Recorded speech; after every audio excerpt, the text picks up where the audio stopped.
Hi అండి. చిన్న పెద్ద వయసు తేడా ఏమీ లేకుండా ప్రతి ఒక్కరికి షుగర్ వచ్చేస్తుంది కదండీ. షుగర్ ఉన్న వాళ్ళు కాకరకాయ కర్రీ తినాలంటారు కదండీ. హెల్త్‌కి కూడా చాలా మంచిది కాబట్టి వామ్మో! కాకరకాయ కర్రీనా అనే వాళ్ళకి ఈ కాకరకాయ నిలవ పచ్చడి చాలా బావుంటుందండి. ఒకసారి ట్రై చేసి చూడండి. కాకరకాయ ముక్కలను ముందుగా నేను ఇలా కట్ చేసుకొని పక్కన పెట్టుకున్నానండి. తేమ లేకుండా ఆరబెట్టుకున్న తర్వాత చింతపండుని మెత్తగా పేస్ట్ లాగా మిక్సీ జార్‌లో వేసుకొని పట్టుకోవాలి. తర్వాత మిక్సీ జార్‌లో ఒక కారం అయితే ఒక గిన్నె వేసుకున్నానండి. అలానే పసుపు ఒక అర టీ స్పూన్ వేసేసుకొని ఆవు పిండి మెంతిపిండి వేయించేసి పక్కన పెట్టుకున్నానండి. ఆ పౌడర్ కూడా అందులో వేసేసి దాంట్లో తగినంత సాల్ట్, కారం, పసుపు ఇవన్నీ వేసుకొని ఎల్లుల్లిపాయలు వేసేసుకొని మిక్సీ జార్లో వేసుకొని మెత్తగా మనం ఇలాగా కారంలాగా అంటే దీన్ని ఒక పౌడర్ లాగా పట్టుకోవాలండి. తర్వాత స్టవ్ ఆన్ చేసుకొని కళాయి పెట్టుకొని కళాయిలో 2 గిన్నెలు ఆయిల్ పోసుకొని కాకరకాయ ముక్కలను బాగా వేయించుకోవాలి.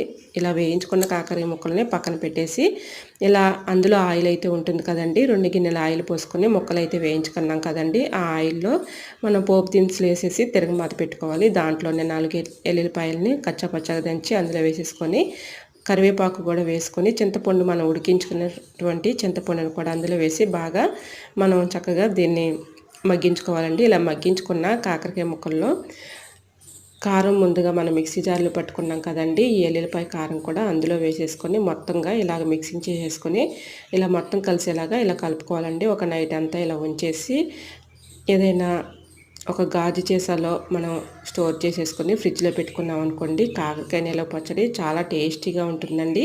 తినని వారు కూడా చక్కగా తింటారండి. వామ్మో కాకరకాయ అనే వాళ్ళకి ఇలా నిలవ పచ్చడి చేసి పెట్టండి, చాలా టేస్టీగా కూడా ఉంటుందండి. షుగర్ ఉన్న వాళ్ళైనా లేని వాళ్ళైనా హెల్త్కి చాలా మంచిది కాబట్టి డాక్టర్లు కూడా ఎక్కువ కాకరకాయ తినాలంటారు కాబట్టి ఈ విధంగా చక్కగా కాకరకాయ నిలవ పచ్చడి ట్రై చేసి చూడండి. చాలా బాగా టేస్టీ అయితే ఉంటుందండి.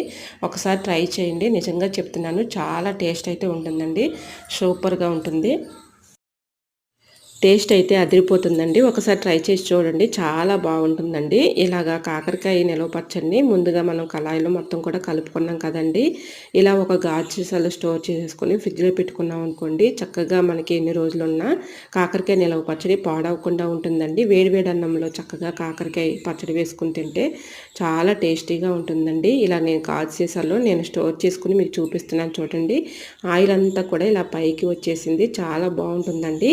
ఇలా ఒకసారి ట్రై చేసి చూడండి, చాలా టేస్ట్ అయితే ఉంటుంది. సో యూజ్ అవుతుంది అనుకుంటే ట్రై చేయండి.